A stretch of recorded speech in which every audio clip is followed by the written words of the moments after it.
On this episode of Rock River Rails, we attend the annual Franklin Park Railroad Daze event, along with some rail fanning in Blue Island, Illinois, later in the day.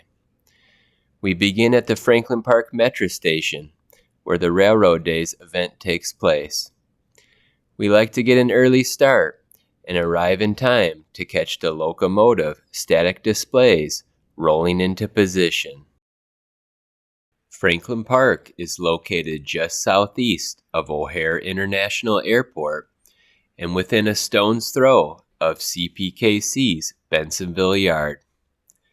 While we wait for the static displays to come out of the yard, Metra 500 and EMD SD70 Mac leads its passenger train set along with Metra 120, the Veterans Tribute Unit, down to Mannheim Station, where they'll wait their turn to join the static displays.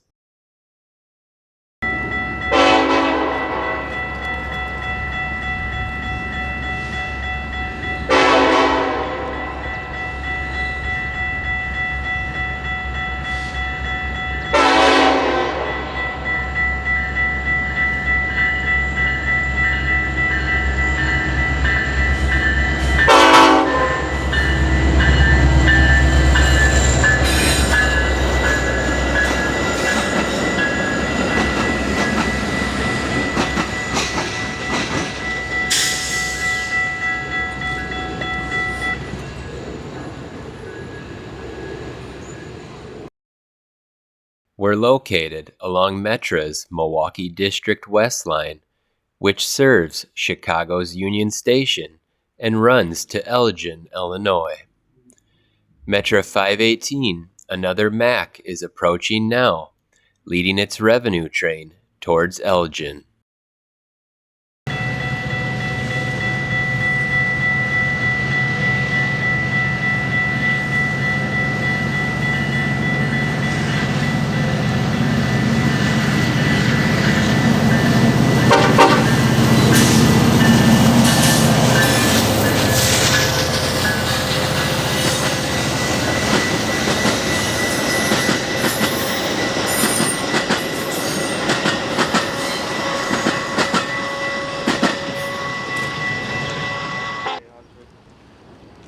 The anticipation grows stronger as a group of rail fans gathers and forms a photo line to try and prevent getting in each other's shots. We point our camera lens towards Bensonville as the locomotives finally come into view, with a busy Mannheim Road and Tri-State Tollway in the distance.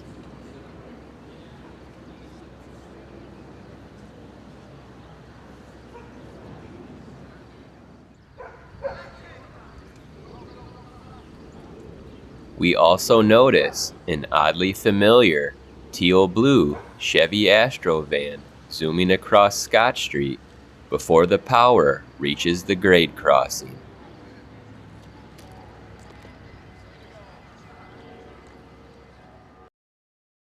Approaching slowly are locomotives 7461 and 7463, both GE ET44ACs, wearing CPKC's new paint scheme, along with Indiana Harbor Belt 4011 and 4013, both former Southern Pacific EMD GP40-2s.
Metra 120 is next, heading over to join the static display lineup.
With Franklin Park's Metra station still being fully operational during Railroad Daze, revenue trains take priority, and the display consist waits on an inbound Chicago train running cab car forward.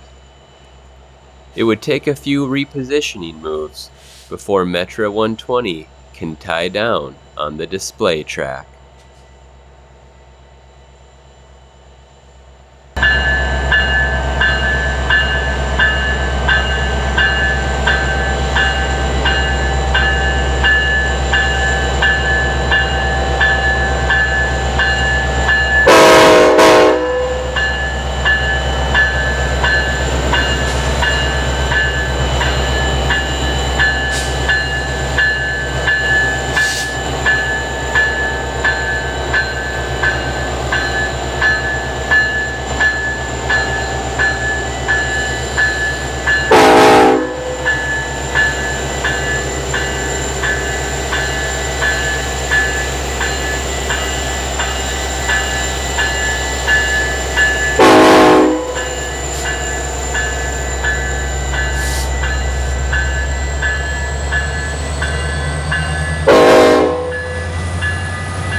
CSXT 4547, an EMD SD70 Mac, leads CPKC train I-41 eastbound out of the yard.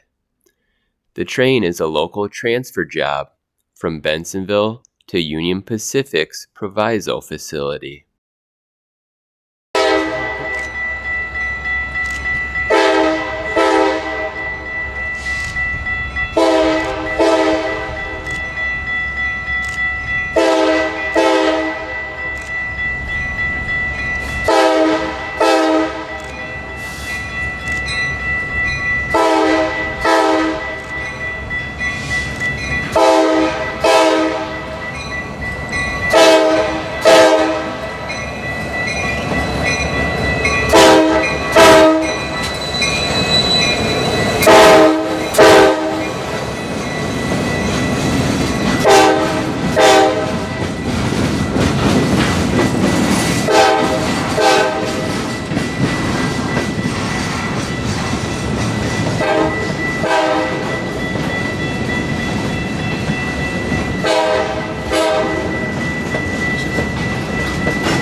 Although Railroad Daze is the main highlight, it is part of Franklin Park Fest, which is a multiple-day event over the weekend.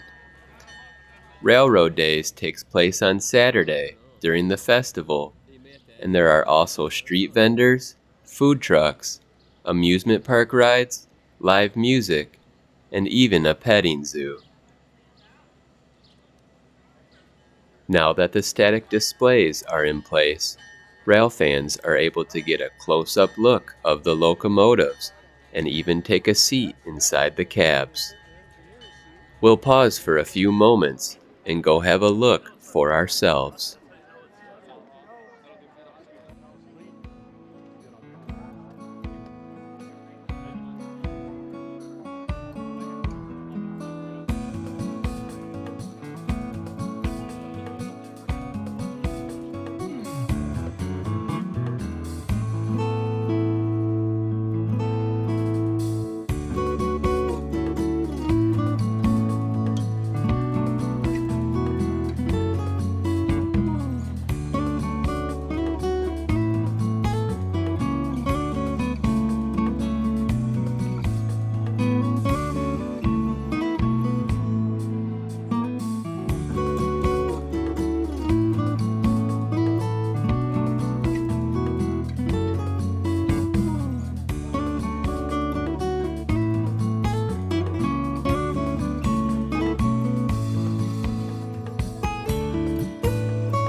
Next, we'll head upstairs to take a look around inside the B12 interlocking tower. For over 100 years, the tower stood at the junction of the Old Milwaukee Road and Sioux Line Interchange, about 5 blocks east of where it currently stands. In 1997, it was moved to Franklin Park to preserve its existence and now serves as a historic restoration.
Tower, and I'll explain that in a minute.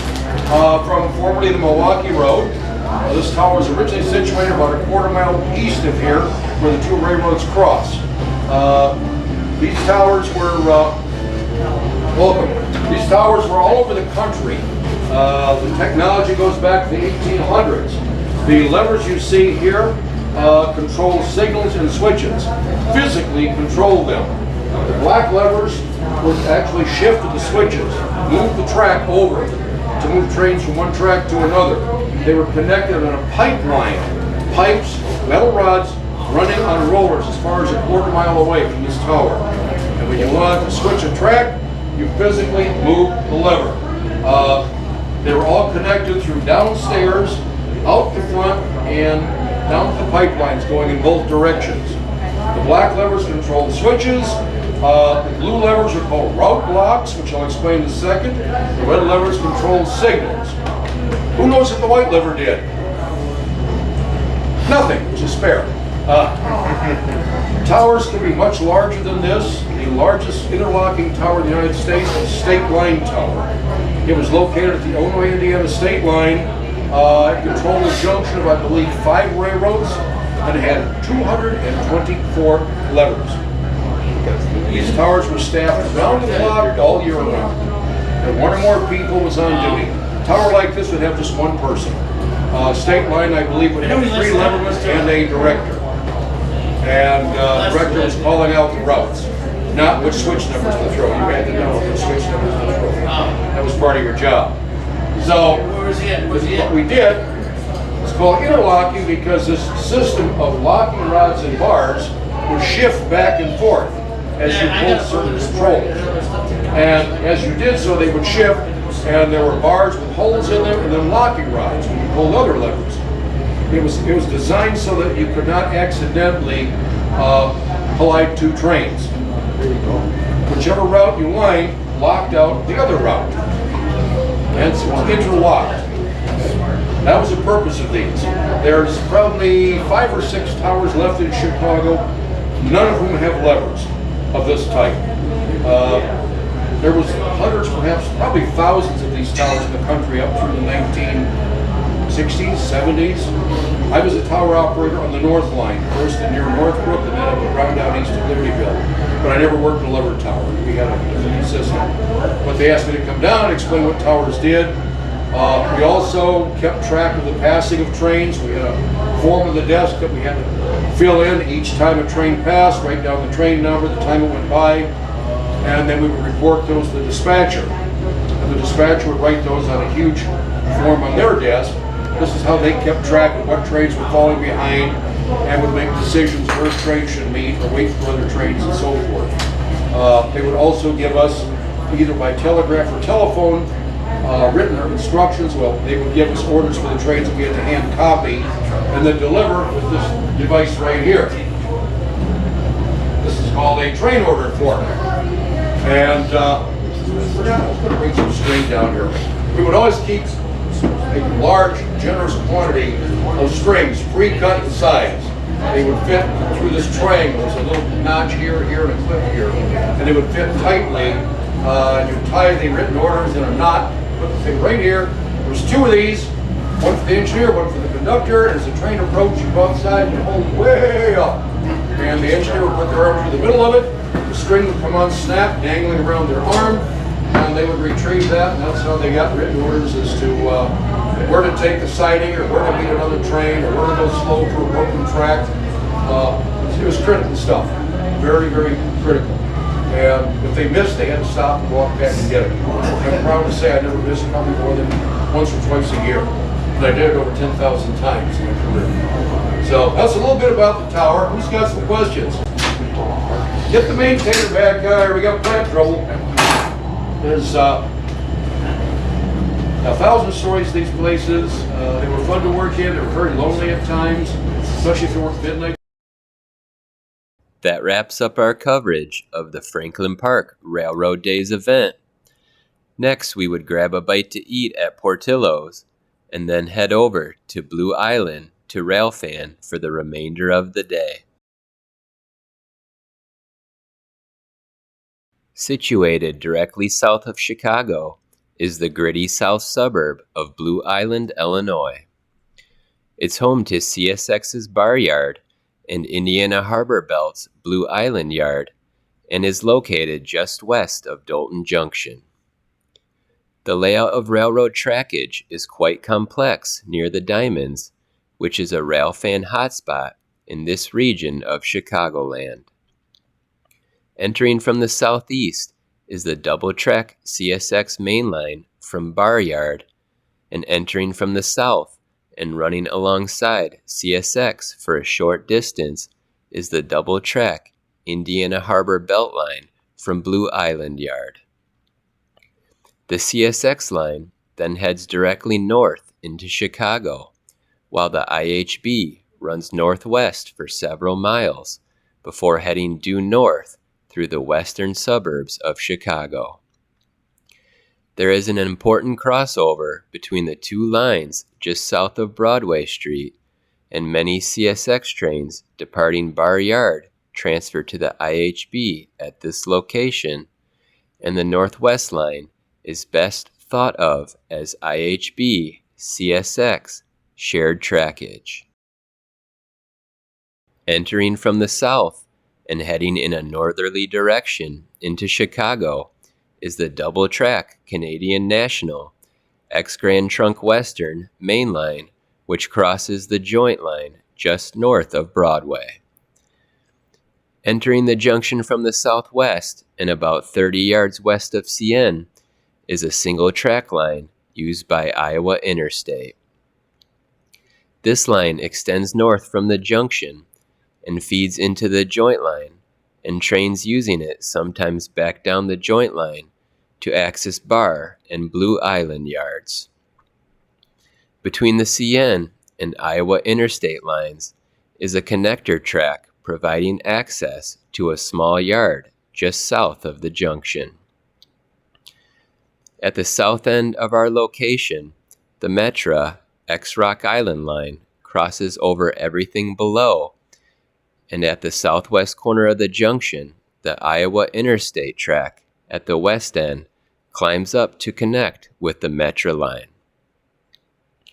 A small tower on Broadway in the middle of the junction once housed the crossing gates operator, but was closed in 2013. The former interlocking tower is at the far north end of the junction across the Calumet-Seg Channel and is clearly visible from Broadway. However, it was shut down in June 2013, and traffic is now handled remotely by CSX dispatchers and all of the tracks at the junction cross the channel on rugged truss bridges, making for great photography opportunities. If that layout of the land left your head spinning in circles, we'll keep it simple and get back to the trains.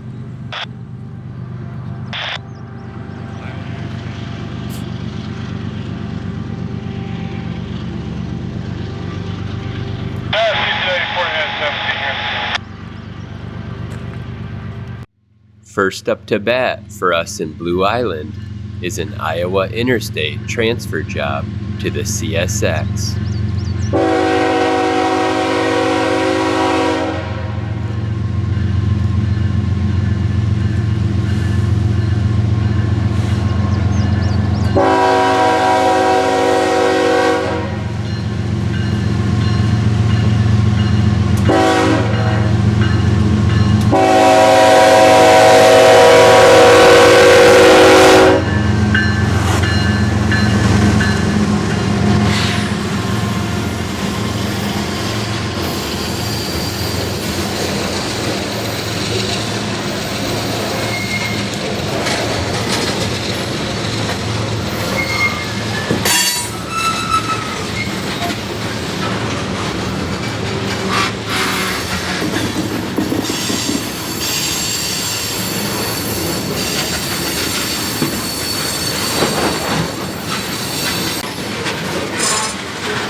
The train comes to a stop to wait for a few eastbounds that will have to shoot from in between the tank cars.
Drop it.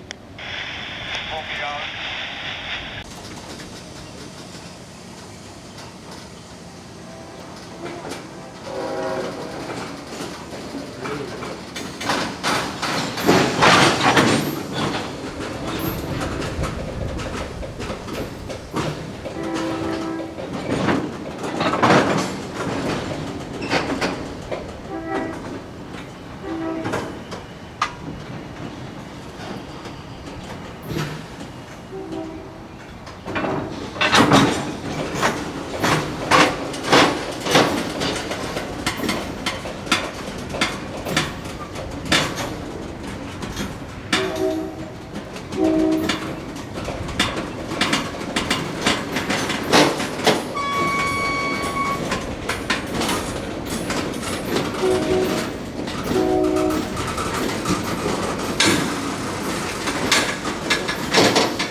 The Iowa Interstate tank train makes one more movement, a reverse shove across the diamonds.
You can call me back.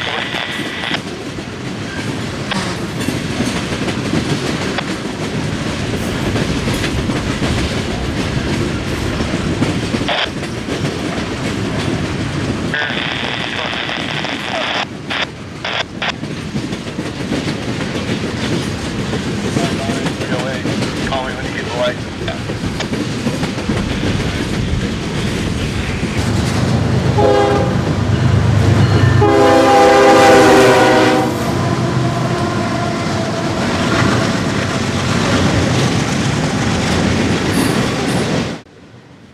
A westbound intermodal gets blocked by the tanks yet again, but would be the last time as we quickly learn the layout of the land.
CSX 822 and ES 44AH leads its manifest train eastbound as it approaches the trestles now.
activity at Blue Island is plentiful, and just as the train clears, a CSX train pulls out for a headroom shove, and then a Union Pacific power move passes by.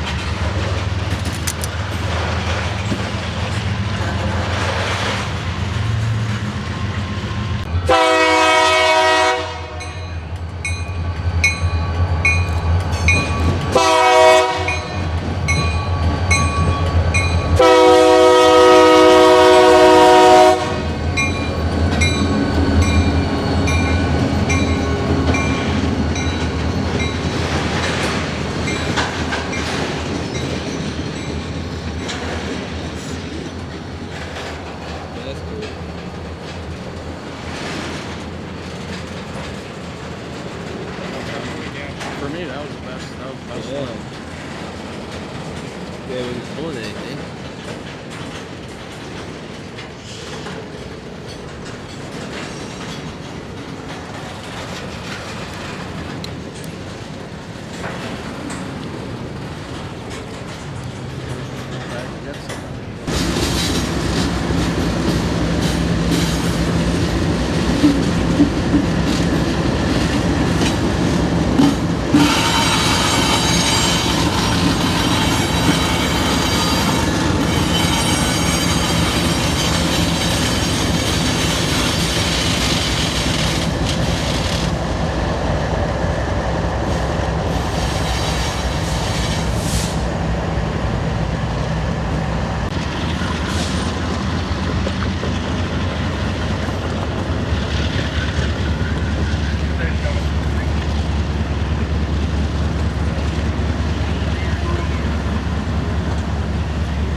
Approaching now from the south is BNSF 5740, a pre-production GEVO ES44 AC.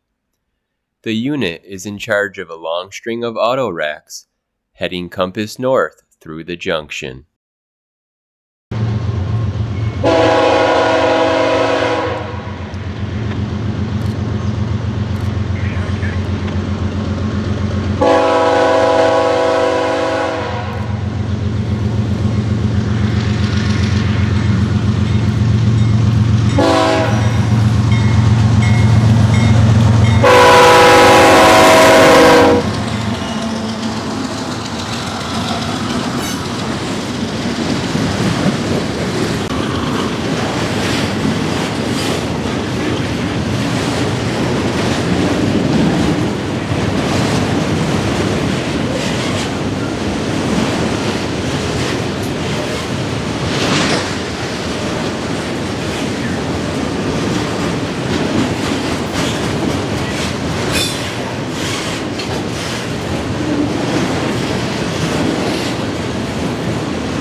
Overhead on the Metro Rock Island District, Iowa Interstate 508 is paired up with number 516, which wears a Rock Island tribute scheme.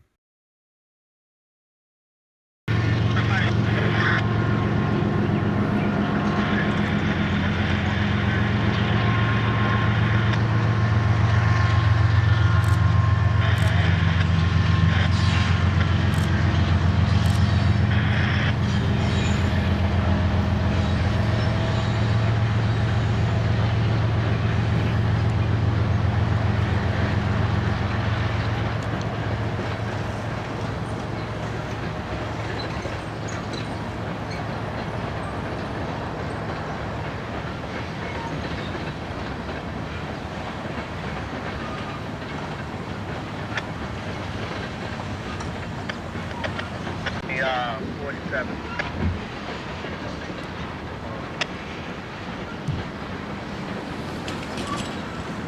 Evan, I'm going to get you around this traffic, over. Center, so get the clear. How many guys on the north side?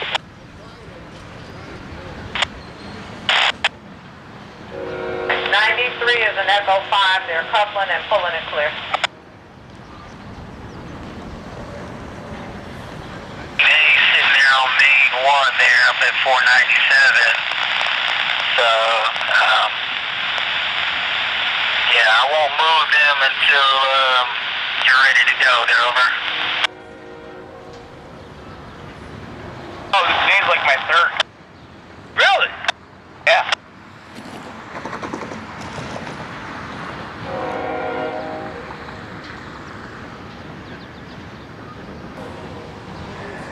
Either get a new marker or go get our old one. I don't know.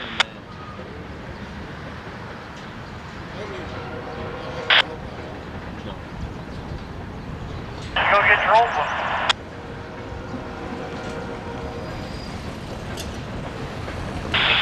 I bet that cut again.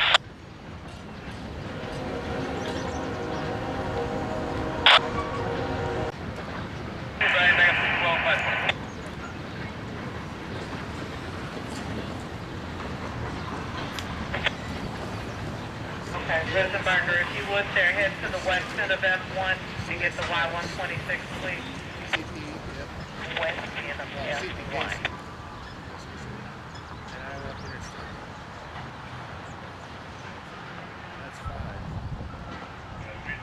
Next, a pair of Union Pacific SD70Ms pulled their manifest train compass north across the Calumet-Sag Channel.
Overhead, Metra 425 also wears Rock Island tribute colors, which is quite fitting being on home rails.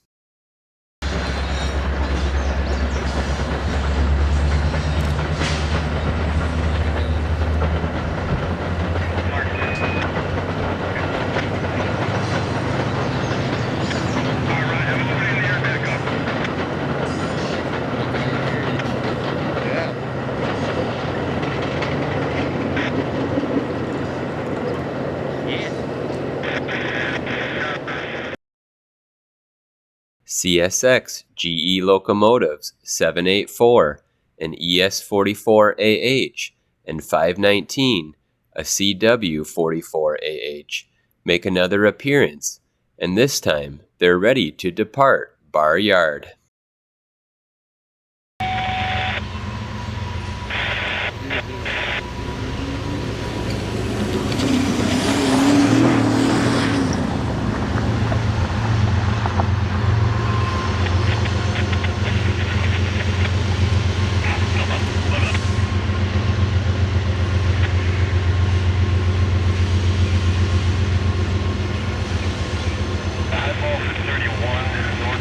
Come back 30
Yeah, we'll send it over.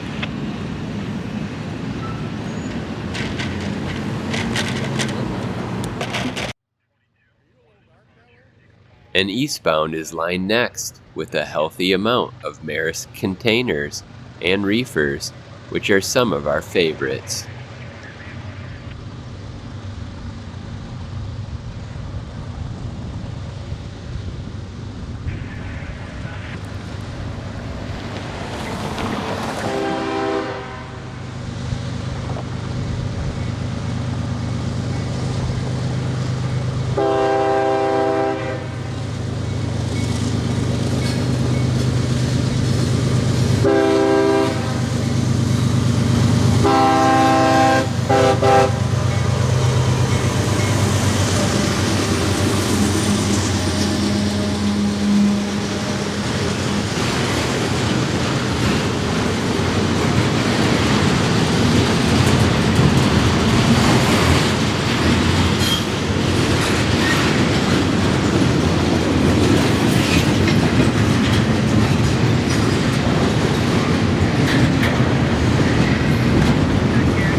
CSX 3018 East is approaching now, in charge of its tank train.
In the distance, we notice another train approaching with a pair of uniquely painted locomotives.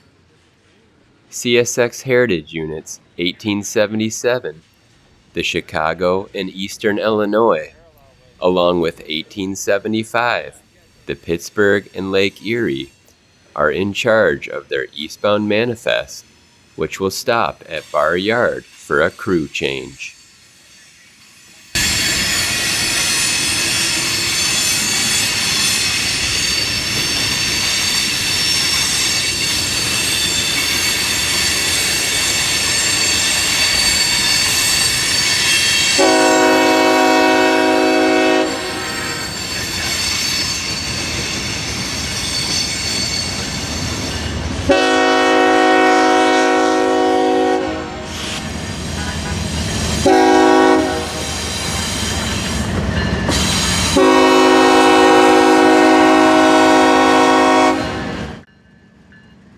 Luckily, we were able to show you the units passing just before another rail fan offered us a detailed look at the flower pattern on his sweatshirt.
That ball catch like we using the wood.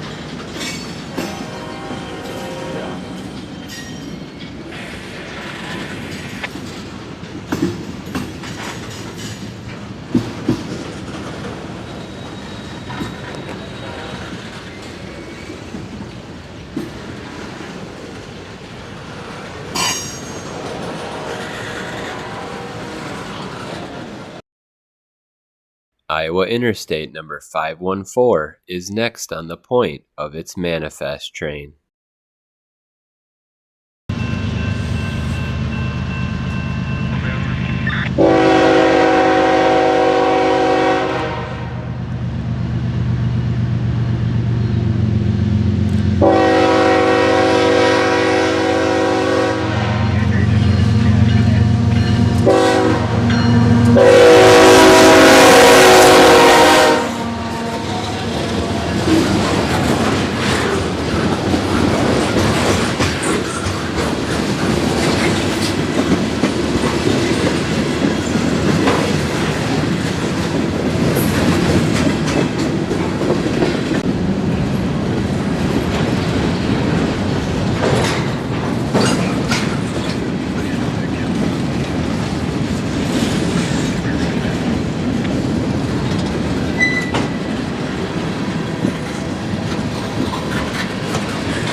The train then shoves back onto the Iowa Interstate and would then get onto the Rock Island District to cross overhead.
side, we're 21 Concord. Hold on. 5356.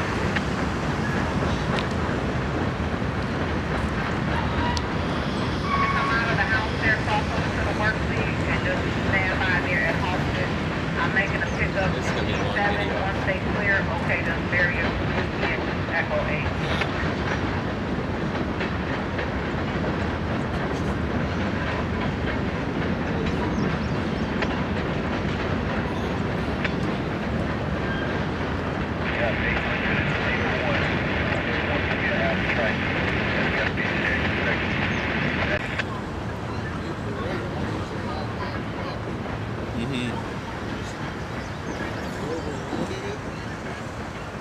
Possible.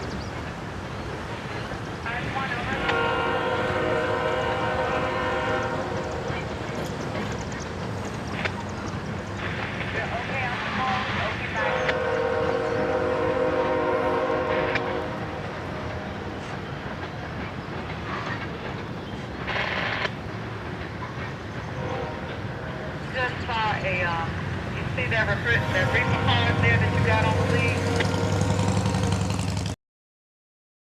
With last light upon us, UP 6532, a C44AC leads its manifest train, Railroad East over the Diamonds.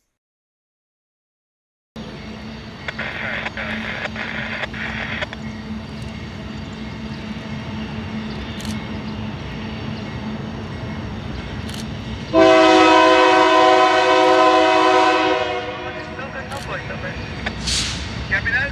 Feels good with no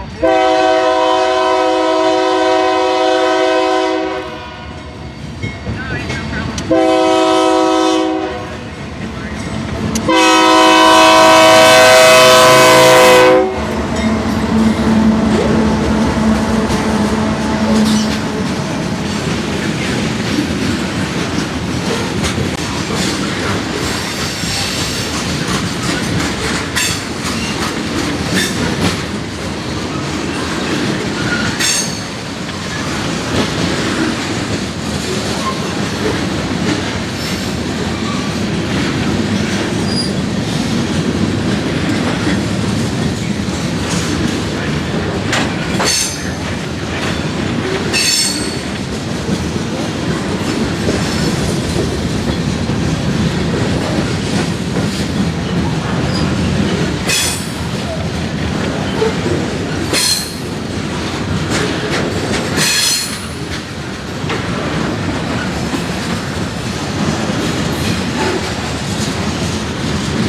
know for how many extra cars we left? So was it 5 or 6 that we had to peel off in this morning?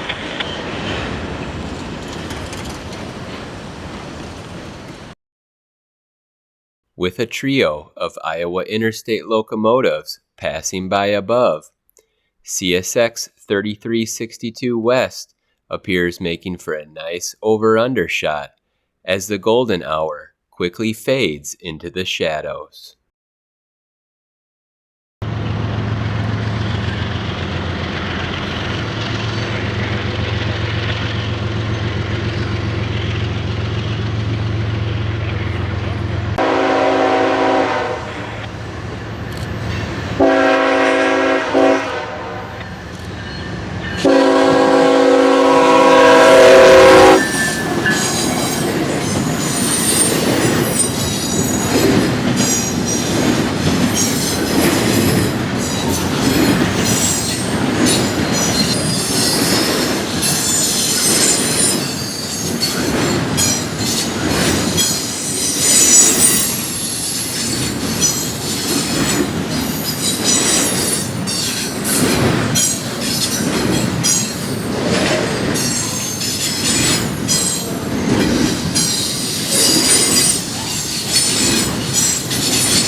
The Union Pacific power move would be our final catch as another day of rail fanning comes to an end. We thank you for watching, and as always, we'll see you next time.